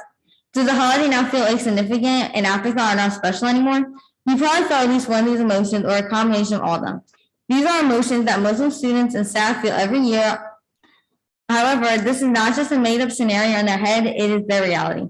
In addition, even if Muslim students were to be excused from school this day, they would still have to make up work and do possibly a makeup test. Most importantly, they would miss important lessons, and that day, one cannot get full extent of the lesson after it already taught to the majority of the class, in turn negatively affecting their education. Most importantly, they would miss. This causes students to be stressed or not miss school to avoid this problem. As a result, you might not be as special, festive, fun, relaxing, and a spiritual day. Having a day off would make the many Muslim students and staff attending and working in schools in the district very happy. Samima and I were hoping for a response to this request within 3 weeks if possible. We would also love to have a private meeting with the school board or the superintendent sometime soon if that is possible too. This is our chance to be more open, inclusive, and diverse in our schools. Thank you so much for your time. Thank you, Ms. Gillespie. Next up, we have Lauren Gillespie, and on deck, Raina Allen. Great job, Samima and Eliana. It's not easy to get up here for sure. I'm Lauren Gillespie, and I'm the parent of a student in the Brandywine School District. I fully support the idea of schools in the Brandywine School District being closed on May 3rd and July 10th for the Muslim holiday of Eid. Thank you, Ms. Gillespie. Raina Allen. Good evening, school board members, Superintendent Holler. My name is Raina Allen. I'm here on behalf of the Delaware Racial Justice Collaborative. The DRJC is a solutions-oriented organization that advocates for fairness, equity, peace, and racial justice. Established in 2015 by a group of civic leaders, we reorganized in 2020 and now are a statewide coalition of hundreds of civic leaders and community-based organizations powered by the United Way of Delaware. The DRJC advocates for policies and programming that make Delaware a safer and more equitable place for families to live, learn, work, and play. I'd like to acknowledge our partnership with the school district around learning pods and accelerated learning. Our goal is to help kids realize their full potential with a focus on reading by 3rd grade and preparing all students for college and careers. We are aware of recent racial incidents, and we're here to offer the DRJC as a helpful resource. The DRJC can support students who may have experienced trauma and need appropriate services. And we can help the school board develop a vehicle to influence and inform policies regarding transparency, race, and social justice as it relates to all children. More specifically, we would also like to offer our support in the implementation of Black History curricula in accordance with House Bill 198. We extend ourselves to the school board to build a more meaningful partnership between the community, the school district, focused on education and racial justice. I'm here this evening to ensure that the board of the Brandywine School District knows the DRJC is ready, willing, and able to engage in conversations to that end. Thank you. Thank you, Ms. Allen. And I think I forgot to call who was on deck.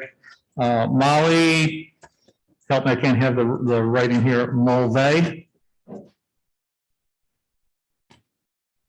Hello, I'm Molly Mulvey, and I am a senior at Mount Pleasant High School, and I would just like to say that I fully support the idea of schools in the Brandywine School District being closed on May 3rd and July 10th for the Muslim holiday Eid. Thank you. Thank you, Ms. Mulvey. And last we have Catherine Farball.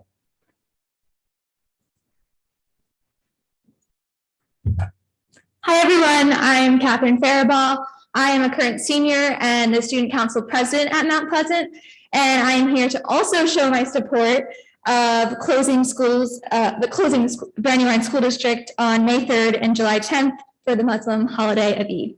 Thank you, everyone. Thank you, Ms. Farball. And that's all the speakers we have tonight. And I just wanted to say, Samima and Elena, I did get your email. Apologize, I hadn't responded yet. Thank you to our student speakers who came out. Absolutely right. It does take a lot of courage to get up and speak to in public in general, let alone a school board, and advocate for something you're interested in. I know you're looking for a response, and we will do so. Not sure about this year due to calendar and contractual obligations, but our calendar team is currently underway, and we will share all of those messages and emails with them. Is there still a Zoom? No, the Zoom speaker is not there. I'd like to make a comment too. Yeah. And any other board members would like to make comments? Yes. When I met with different community members in the Muslim community, especially in the Claymont area, one of their expressed wishes was to also have those two holidays off for the Muslim holidays. I do know that was something that was also expressed to me too as well. I just would like to comment that to Samia, thank you for your email. And I personally was not aware of, until actually you spoke this evening. Obviously, I'm aware of the holiday and your email was very clear, but you're speaking tonight and kind of put some emotion and heart into the issue. And so I just want to say I appreciate you coming and taking the time to give us, put a face to the email. And thank you for advocating for something that you believe in. Great. Any other comments from the board and superintendent? Great. Thank you everyone for your public comments. Moving on to member liaison reports, starting with Delaware School Boards Association Executive Board, Mr. Ackerman. The executive board has not met since our last meeting. Our next meeting will be in January. Okay. Thank you, Mr. Ackerman. Delaware School Boards Association Legislative Committee, Ms. Gordon. The Legislative Committee has also not met. We will not be meeting until February. However, when our legislators return to Dover, I will start sending bills related to education to board docs, and I would appreciate hearing from any of you who have any concerns before our meeting in February. Great, thank you, Ms. Gordon. Just 1 second, we are investigating indication that a card was not delivered, so we'll check on that. District Finance Committee held its monthly meeting on December 8th. We reviewed the monthly financial report and the draft of the operating budget for fiscal year 22, both of which Dr. Hale will present later this evening. And our next meeting is scheduled for January 5th at 5 p.m. Maintenance Advisory Committee, Mr. Heller. The committee did not meet in December, but I have a brief report from Mr. Reed on all the work that was completed over the Thanksgiving break. At Claremont Elementary, there was site work to prepare for replacement of the water service. New sinks were installed in the art rooms and new backboards in the gym. Brandywine High School, if you notice right out here, a lot of the work that was delayed due to late deliveries was completed in the cafeteria, serving line walls, floor tiles, the seating area, and the new casework on the side by the hallway. At Mount Pleasant Elementary, there was 22 smart boards installed. The fire suppression system was updated. At Tally, there were new catch basin reconstruction projects. Work is still continuing on the new facilities department, shop renovations on Pennsylvania Avenue, and PS DuPont, the gym floor was refinished and repainted and looks amazing. And at Mount Pleasant High School, as the student reporters shared, the new student-centered bathrooms renovation was complete also. So a lot of work over Thanksgiving. Thank you, Mr. Heller. Can I just make one comment? Again, another statement of gratitude. Our facilities department doesn't let grass grow under their feet. And the amount of work that got accomplished during Thanksgiving break, unbelievable. So kudos to John Reed and the entire BSD facilities maintenance department on an outstanding job.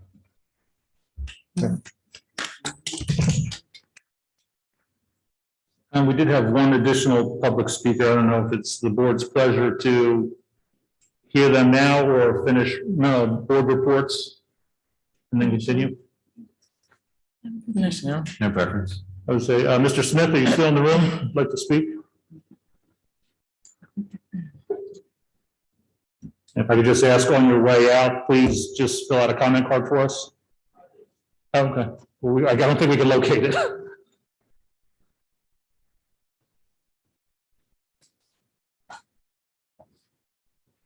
Good evening, everybody. Good evening. My name is Richard Smith. I'm the president in the ACP for the state. I'm here to support the Muslims day off, the 3rd and 10th. I'm also here to say thank you guys to the superintendent, to the president, to the board for the work you did this year and the meetings you had, that we worked with you, we met with you and stuff. You guys had a hard year. In fact, you guys had a hard 2 years. And we are here to support you. We're here to try to work with problems and stuff. And we always will come when you call.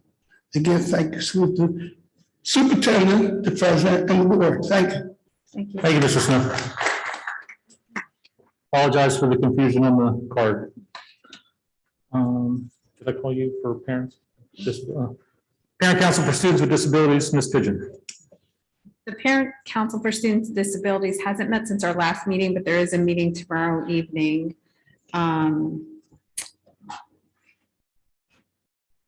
And that's the update. Thank you, Ms. Pigeon. Parent and Citizens Advisory Committee, Reverend Perry. Parent and Citizens Advisory Committee, the subcommittee met on November the 18th to discuss the path forward for the committee. Much of our time was spent sharing concerns expressed to committee members, which include but not limited to educators' concerns such as testing requirements and the abundance of substitutes, parents' concerns such as mental health of students, safety of students, learning loss, and academic achievement post-COVID. We also discussed the committee makeup and ways to engage new parents and community members and to re-engage previous members. It was suggested to work with the new PIO and building leaders for referrals. Finally, there was a consensus to incorporate more voices from the community and to be more intentional about including students. There was also a consensus to broaden the scope of the committee to make the committee more of a community-led entity so that the members of the BSD community will have another avenue to discuss and be a part of resolving pertinent issues. We did not have a quorum, so no action was taken. Our next meeting is tentatively scheduled for January the 20th. Thank you, Reverend Perry. I'm sorry, may I go back? I got completely thrown off. Can I go back to parent council meeting? Sure. It is not tomorrow night. I apologize. It's December 15th. I'm thinking today's Tuesday. It's not, it's December 15th, and that's a Connect and Learn workshop from 6:30 to 7:30. Location or? On Zoom. Zoom, thank you. And where can we get the link? From Nicole Warner sent it out Okay. to families. Health Advisory Committee, Mr. Heller. The meeting was held on November 17th. Unfortunately, I couldn't attend, but I received detailed notes from Mrs. Maddie. Just a couple of highlights. I reported the past couple months about the mental health screening that was planned to be piloted. After a little bit of discussion with the schools and especially the stresses with staffing and substitute availability, the committee decided to pause on this until it's confident that the resources will be there to do it correctly and be able to do the follow-ups. Beth also received a $25,000 grant from the Robert Wood Johnson Foundation, AARP, and is working on a project to introduce a 7th and 8th grade. She's calling Brandywine School District Lifesavers, so a project for 7th and 8th grade students who are interested in pursuing a career in nursing. So through that grant money, that project should be rolling out. And then the next meeting is scheduled for January 19th. Great, thank you. 91.7 WMPH Advisory Committee did not have any meetings. Continuing the conversation with Delaware Public Media to make some minor adjustments to the next contract. I do not expect, given holidays and time off and end of year and our early meeting in January, I don't think we'll have a draft of that by then. But certainly I hope to have that for the February meeting. Educator recruitment and retention, Ms. Stock. Yes, we had a wonderful meeting last week for our Educator Recruitment and Retention Committee. We reviewed a draft mission statement, goals, and norms for the committee. Also, members were asked to recruit additional members with a priority on diverse viewpoints. Ideally, we would like a representative from all school buildings and/or all grade levels. Members were also asked to do some research to find and send a study and or an article about this issue. There is a plethora of that. And I've already seen some of those resources coming in, and I'm so grateful for that. We will have our next Zoom meeting Tuesday, January 4th, 2022 at 6:00 p.m. And then after that, we will, this is a change, but we will be trying to schedule our future meetings on the first Tuesdays of the month. Any interested community members, please reach out to me at kimberly.stock@bsd.k12.de.us if you're interested in attending. Thank you so much. Thank you, Ms. Stock. Any additional board member reports or comments? All right, thank you, members, for your reports. I will now, moving on, I will now entertain a motion to approve the consent agenda. So moved. Second. I have a motion and a second. All those in favor say aye. Aye. Aye. Any opposed? No, motion carries. Do I have a motion to approve monthly personnel report as discussed in exec session? So moved. Second. Have a motion and a second. All those in favor say aye. Aye. Any opposed? Motion carries. Do I have a motion to approve student matters as discussed in executive session? So moved. Second. Have a motion and a second. All those in favor say aye. Aye. Any opposed? Motion carries. There is no old business this evening. New business, we'll hear from Dr. Hale regarding the November 3rd monthly financial report, as well as a first draft of the fiscal year 22 operating budget. Dr. Hale? Yes, good evening. Just a moment while we put this up on the screen.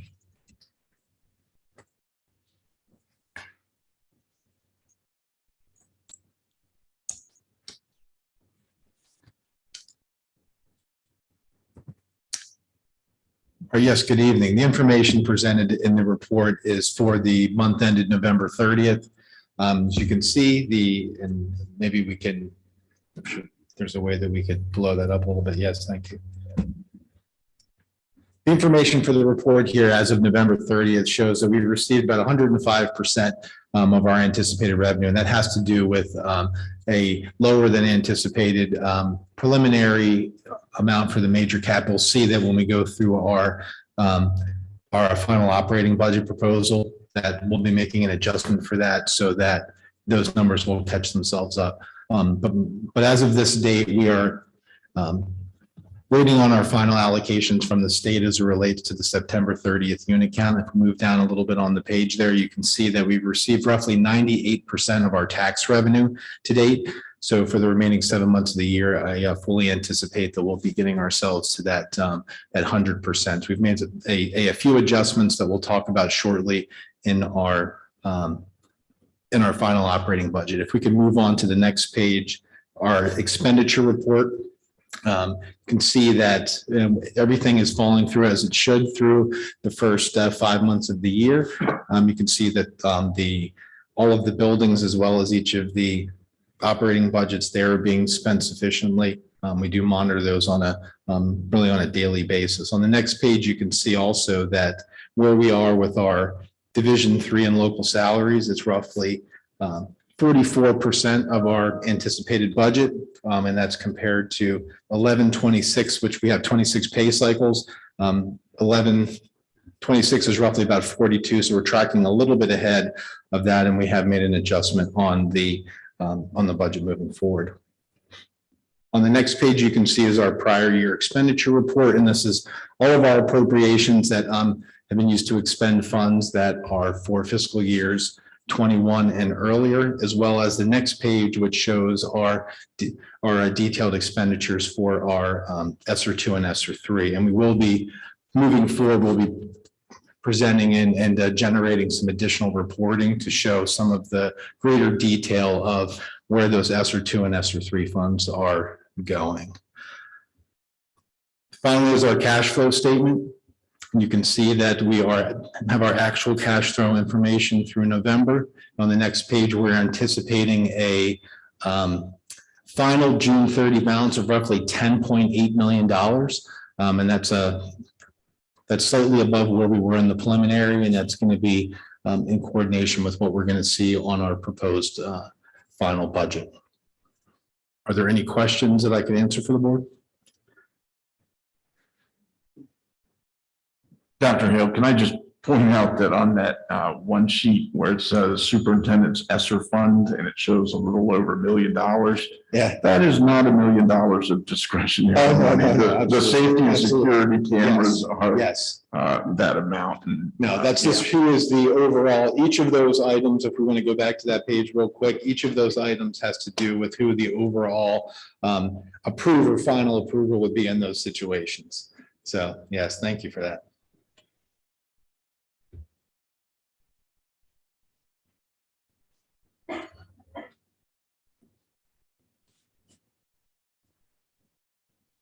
Are there any other questions I could answer for the board? I don't think so. All right, moving along to the final operating budget. Should be coming up here shortly. Do we want to vote on the? Oh, actually, that would be great. Yes, thank you. Sorry. Do I have a motion to accept the monthly financial report for November, subject to audit? So moved. Second. Motion and a second. All those in favor? Aye. Aye. Any opposed? Motion carries. Now the operating budget. Just one moment while we get this up on the screen.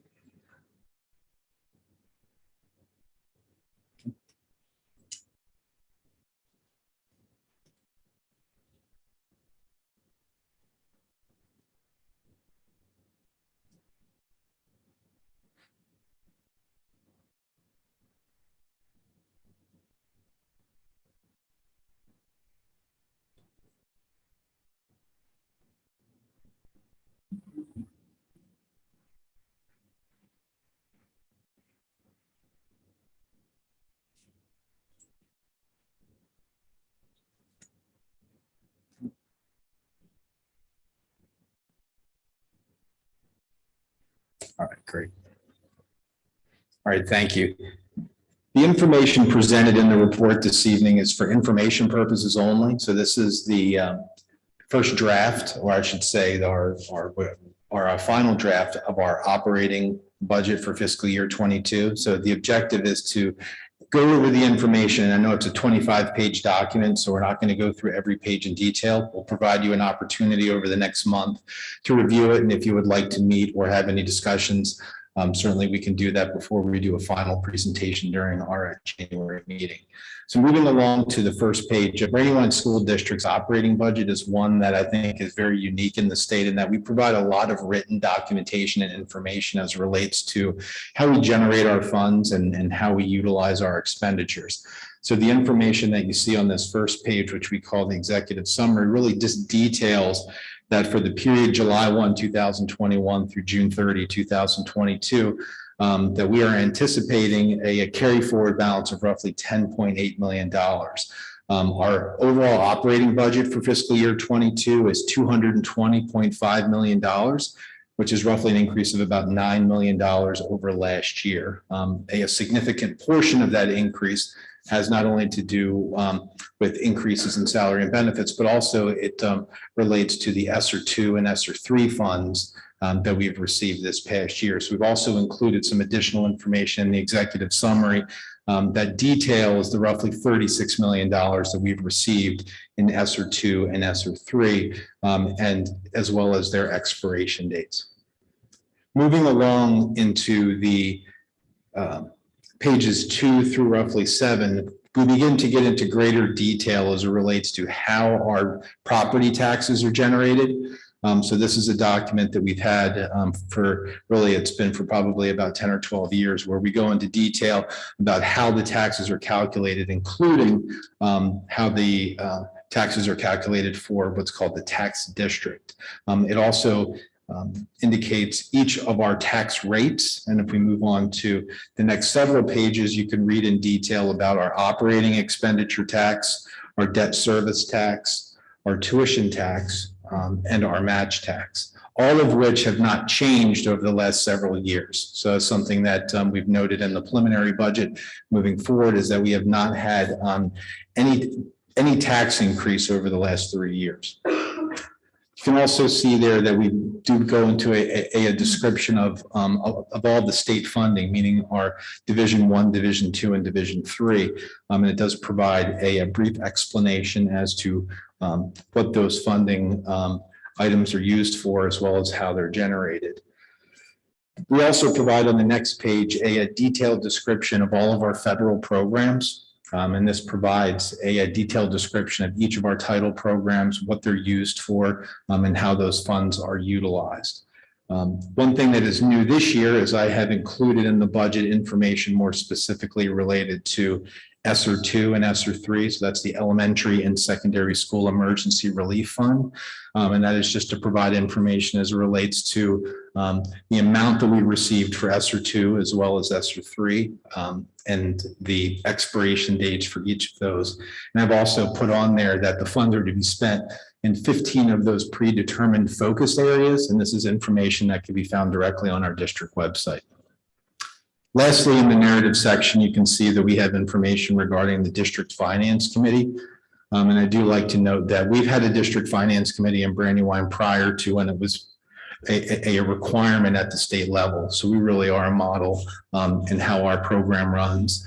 We also have a budget calendar, which specifies on a monthly basis as to when all of the significant items happen as it relates to our budgeting. And that includes going through this first read in December and then coming back to the board in January to seek approval for the final budget at that time. Now, the next several pages of the budget get into more specifically the revenue generation. On the far right column, where you'll see changes, those would be the changes from the final operating budget. That the changes that you would see in this version of the final operating budget compared to the preliminary operating budget. So you can see that for the most part, they're relatively minor changes. One of the items that we did make a change to this year that's relatively significant is that we've seen a lot lower interest income coming from the state. So we have made that adjustment, and that's roughly on the local fund side of about $275,000. You can also see that the amount that we're expending on the charter payments, because we'll talk in a few minutes that the number of students that we have attending charter schools has actually decreased this year for the first time. So that means that there's less funding going out to the charter schools. Moving along to the next page, you can see that these are some of our other funds. And again, the far right column would be the changes from the preliminary budget that we went through in July compared to what we're proposing for our final budget. I have included also at the bottom of this page that we have received the $25 million for the Early Childhood Center. So I wanted to make sure that that was clearly denoted within the budget moving forward, and then that's something that will carry forward onto our monthly reports. This next page is the crazy calculation that we go through to determine the amount of tax revenue. Goes into the total assessed valuation of not only Newcastle County, but as well as the Brandywine School District, because there's two components of our tax, and that is the tax district as well as what we have in the Brandywine School District, which is a portion of that. So essentially, every parcel in Newcastle County is split into a pool. The first 46.8 cents of that tax then gets put into a pool and then gets distributed, of which Brandywine School District is roughly 20.7% of that tax pool. Have we done a calculation to see if the formula had been updated since 2012, that we would be receiving a larger or lower share of that combined tax rate? So in the tax district currently, we are on the positive side. So based on where we were, if we were to look at if there was an unfreezing of any of those, and kind of like a similar conversation as we get into looking at equalization and some of those other items, kind of where we fall within that. But we certainly know now that with a reassessment coming down the road, some of these things could be potentially resolved through conversations as it relates to the reassessment.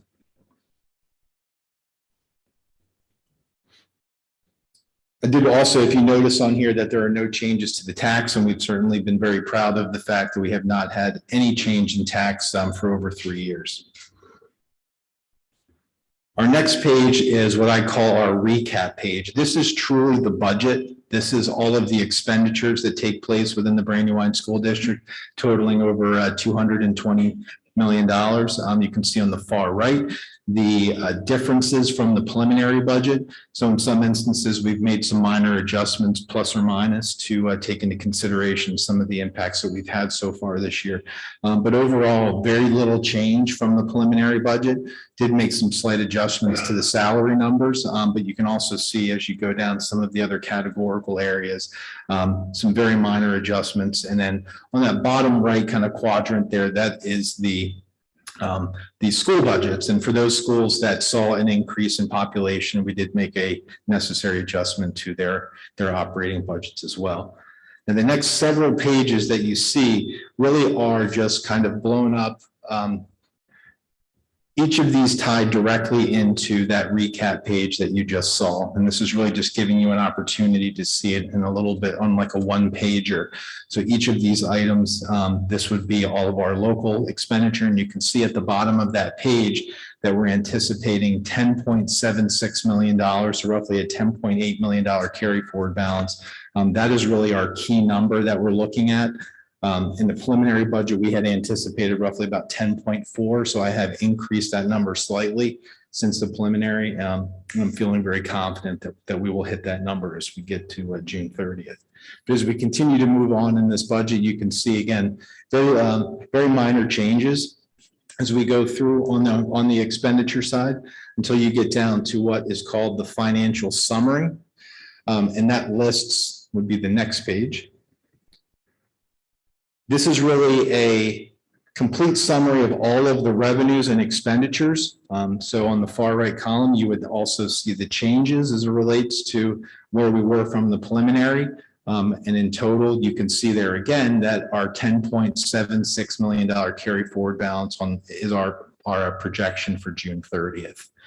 Now, the next several pages of our budget, again, are another unique thing for the Brandywine School District. We provide a program code detail of our operating budget. So each one of these boxes will tie directly back to that recap page. And this provides a little bit more detail as to what specifically is being budgeted for within each of these categories. Again, some of these are, as we go through on a monthly basis and provide our reporting, we do go through and analyze where we are from budget to actual perspective. And then that's the information that on a summary basis is provided to the board in those monthly reports. But as you have time over the next month, if you have any questions as it relates to any of the expenditures or categories within here, I would certainly be more than happy to have those conversations with you. But again, this is a level of detail that many school districts do not provide, but certainly something that we in the Brandywine School District like to, for full transparency, ensure that everyone in the community can see what we're doing with all of our budget lines. Finally, each of the last really 4 pages provides information for you as it relates to enrollments. So if you look on page 22 of this report, it begins by looking at a 10-year comparison, a 10-year comparison of our enrollment and unit history. And you can see there that we're, from last year, we're down 4 students.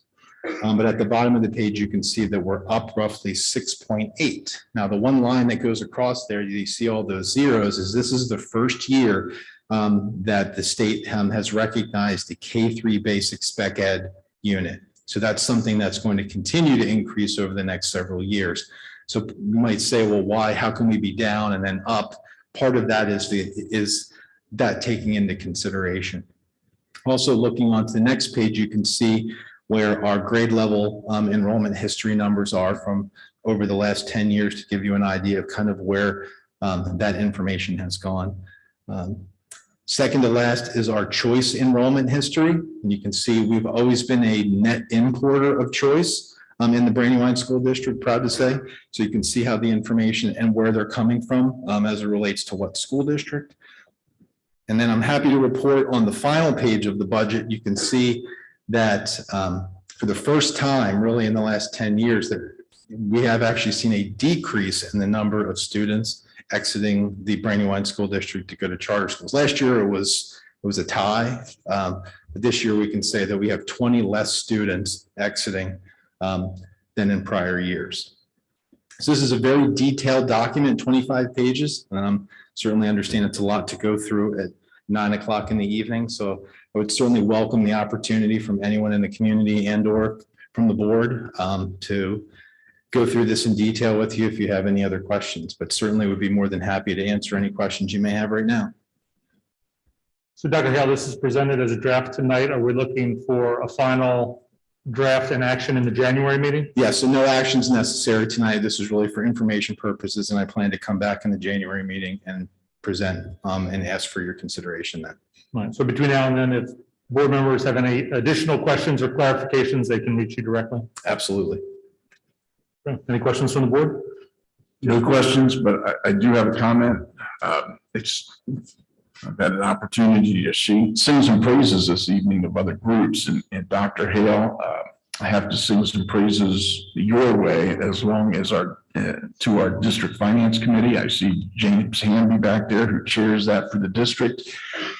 It's because of the diligent work between you, that district finance committee, and the district administration. How many years has it been since we went to the public for referendum? We're on our fifth year. This is to go with next year would be the yes. We guaranteed 3, and we're in shape here to go probably 6 or more, roughly, because of that fiscal stewardship that we put into our district success plan, goal 5. And between all parties involved, I think we've done an excellent job of exercising that fiscal stewardship as demonstrated by that report and the fact that we have not had to go back to our public for 5 years for a referendum. Thank you. And I know in the months to come that, with some of the improvements we're making to the marketing and PIO team, that we'll be able to see a lot more of, where those referendum dollars have been spent and the improvements that we've made throughout the district, whether it's physical or curriculum, we'll be able to highlight that and give the public a better understanding of where those dollars are being spent. So thank you. Thank you. Dr. Hale, one quick question. Sure. I noticed you had anticipated $125,000 of revenue for world language immersion, but we only received 40,000. Can you explain what happened? So part of that each year, depending on the expansion of the programs, we'll get different block grants from the state. So there's always an opportunity for us to receive more.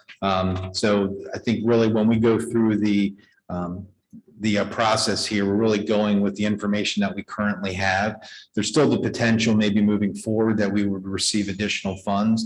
And we do have another category in there that would have for miscellaneous grants that we would provide, but we know that 40 that's coming in is sure to come in. So did not want to make any projections for funds that we weren't absolutely certain would be coming in. Thank you. Okay, I guess since there's any additional questions and there's no action, not an action item. Thank you, Dr. Hale. Thank you. So general information and meeting dates. Our next meeting is January 10th here at Brandywine High School, followed by February 7th and March 21st. With that, I thank everyone for your time and attention and participation this evening. I will now entertain a motion to adjourn. So moved. Second. Have a motion and a second. All those in favor say aye. Aye. Any opposed? Motion carries. Thank you very much, everyone.